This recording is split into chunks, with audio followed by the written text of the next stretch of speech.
Hey YouTube, welcome back sa channel.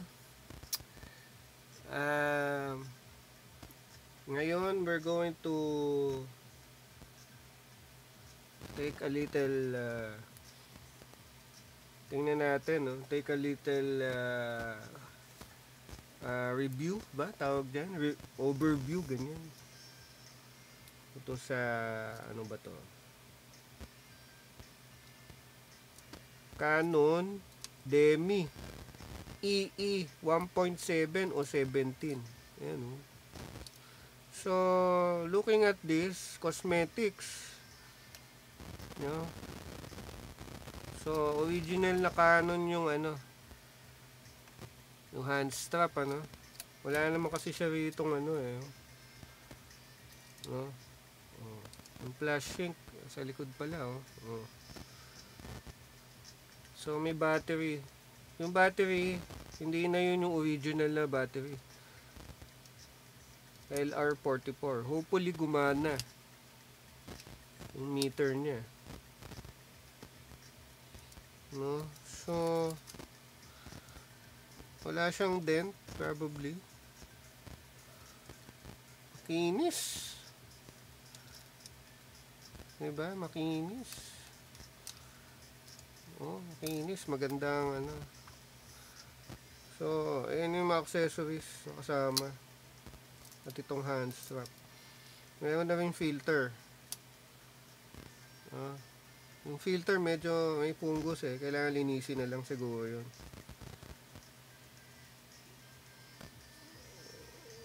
So, alisin ko para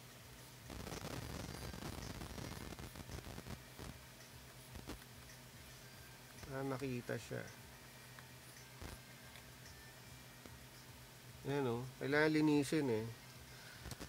Pero yung lens, ano ba yung story ng lens na to?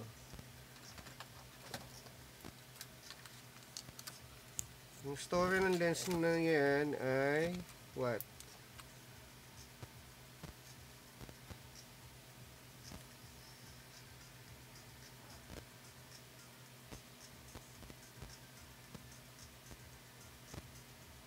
Wala namang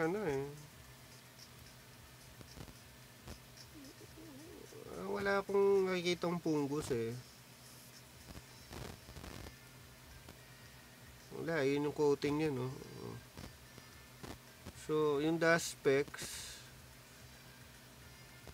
usual naman yun eh. Wala akong nakikita sa harap na yung punggos eh. Diba?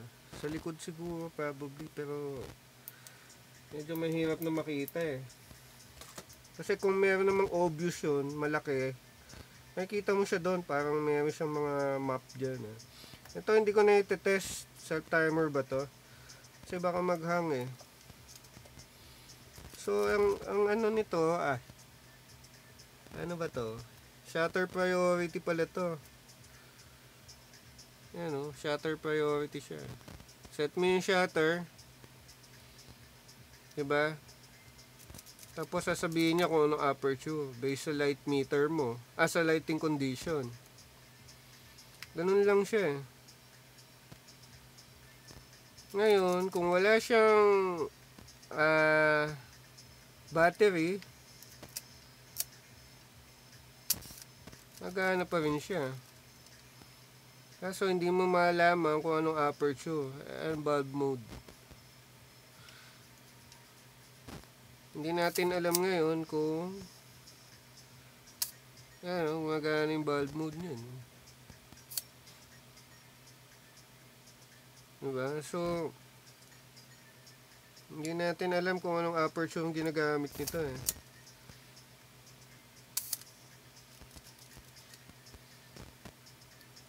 Diba? Mukhang accurate naman yung shutter speeds. Oh.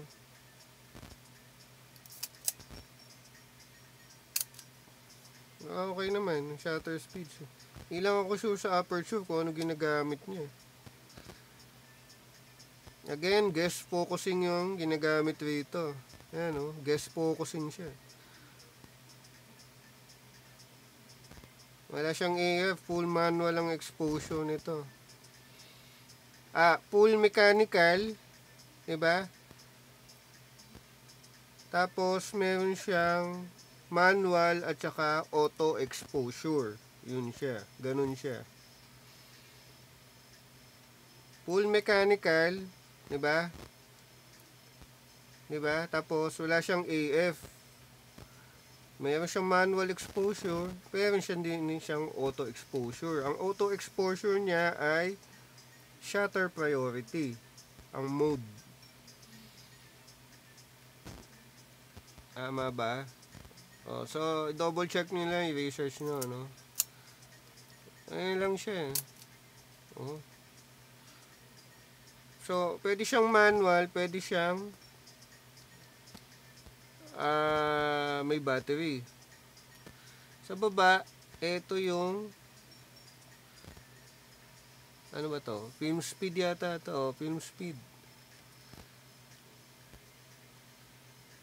Ayan film speed. Hindi ka mag-set dyan. So, sa ngayon, naka 100 lang siya. So, buksan natin para makita. Uy, may desiccant pala to. Meron siya nakalagay dito. So, anyway, para siyang di nagamit Talagang kumagasano sa riwa siya. So, yun pala yung aperture na sa loob,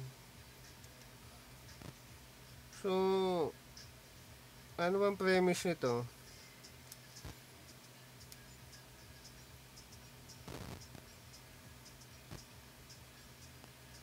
So, kung wala kang battery, full manual, tapos, in advance mo, ano mangyayari?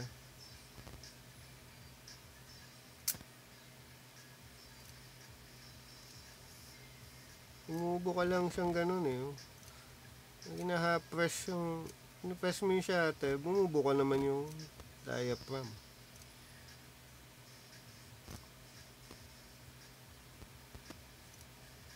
So, lumalabas, wide open to. Wide open. Pag wala kang battery, naka full manual ka, wide open lang yung aperture niya, lumalabas. Na kahit na anong shutter speed ang gamitin mo. Parang ganon, di ba? So, yun lang. Kabilang side, of course, yung light seals ng issue niyan. Ito. Yan ang issue niyan. Light seals. Tsaka yung viewfinder. Yan light seals na yan. Lalagyan mo yan. Ayusin din. Siguro. Yung mga DIY naman dyan.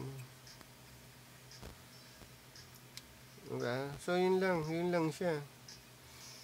Wala naman din punggo sa loob Wala akong nakikita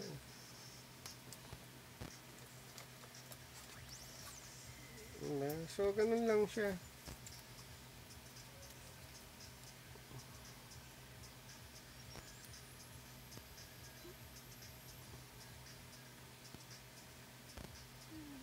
Wala akong nakikita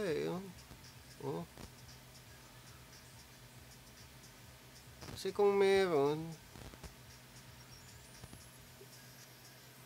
diba? Lumabas na yung dapat doon Kita ko mga butlig-butlig dyan Wala malinis yung lens halos Halos hindi siya perfect pero diba? So okay siya So pag in-advance mo, umiikot din yun Kaso nag-i-snap Wide open din yung yung diaphragm pag walang battery. Tapos nag-i-snap siya Tapos walang rubber, so madulas. Ayan nag-i-snap siya.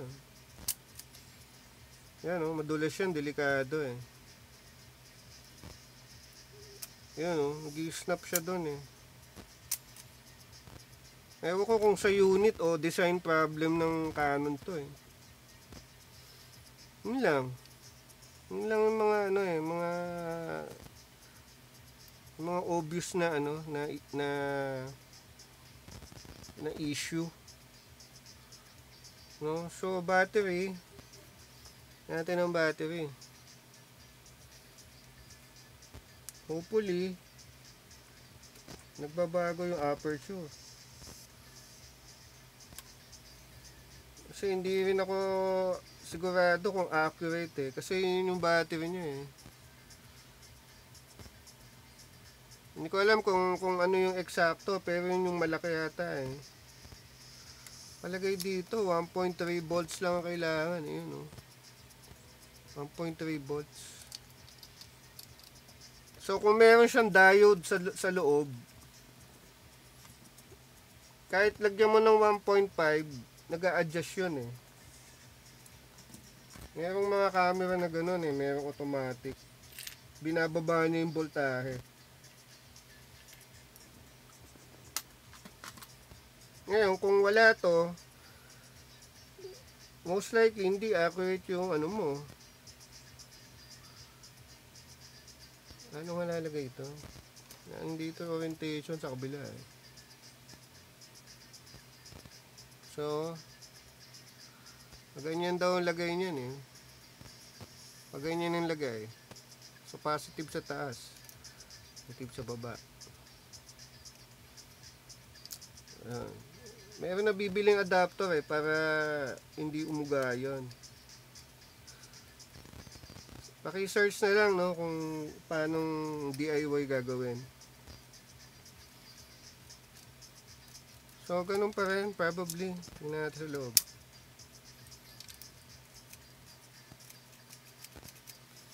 Ngayon, based on meter, hindi ko alam kung makikita eh.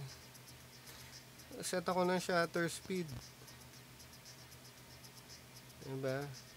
Let's say 15. Kita ba? 15, yun.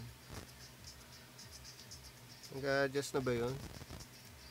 Wide open pa rin siya.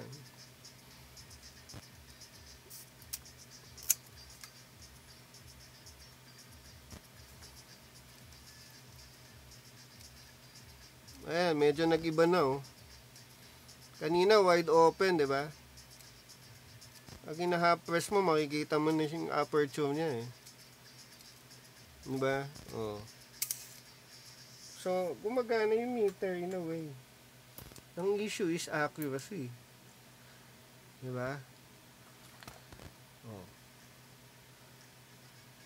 'Di ba? Ulitin natin ha. Kasi mahirap palang ilaw eh.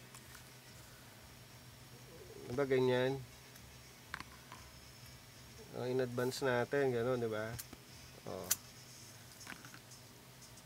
So, doon naka-focus, diba?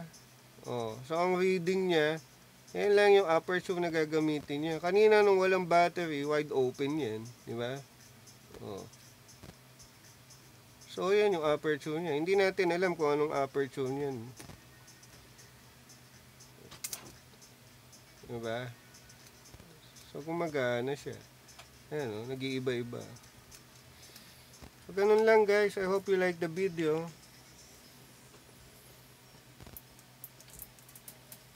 Please share, like, subscribe na lang kayo kung hindi pa. Diba? What else? Yun lang siya halos eh. Diba? Ito hindi ko na matetest to eh. Sa flash yata ito eh. Ano ba to? X2, X4 na yan. Hindi ako sure kung para saan yan eh. Pero natingin ko sa flash yan eh. It has something to do with yung flash. Pero yan. Mahirap itong mga guest focusing na to eh. Ano? Hirap eh. Medyo kailangan spot on ka sa distance eh. Pag hindi mo nagawa yun, out of focus yan. Ito wala namang makikita. Ganun lang siya. Thanks for watching. We'll see you on the next demo.